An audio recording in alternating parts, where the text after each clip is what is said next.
there's going to be times where the network changes, and it unfortunately always seems to happen in the middle of the year, never during open enrollment. So what I would recommend right now is we'll go ahead and we'll keep you on the plan that you're on right now, but why don't we just see if we can find another doctor in the meantime, not trying to get you to switch permanently, but in the meantime, someone that's going to take good care of you. Yeah.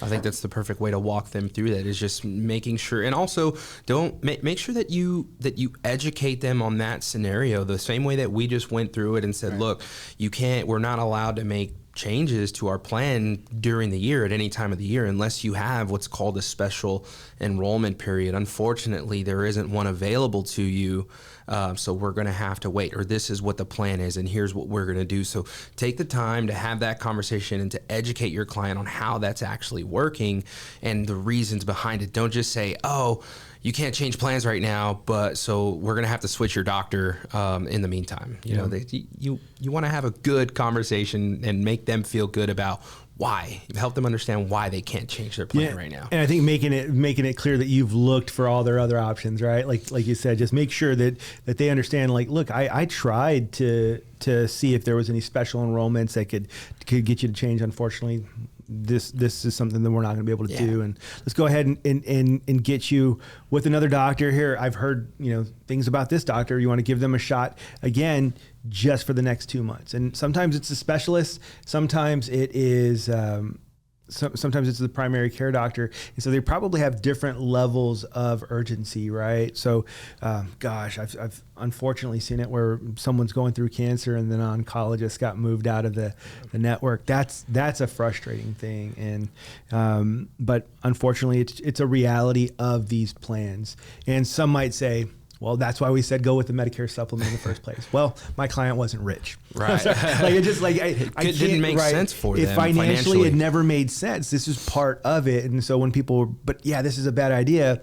Yeah, but the other bad idea is if they didn't go on a Medicare supplement, then they stayed on original Medicare with no max out of pocket, and they're dealing with chemotherapy with no maximum out of pocket. There's a reason that these plans exist. Just like if you're working, right? People act like when you turn 65 is the first time you ever had to deal with the network.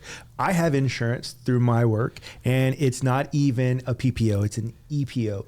So I don't have to get referrals, but I do have to stay within this really truncated network. It's not like it's a huge network. That's just something that I have to deal with. It's a network, and that's just part of life, unfortunately. And so a lot of times, because you will hear people go, oh, should have selected a Medicare supplement in the first place.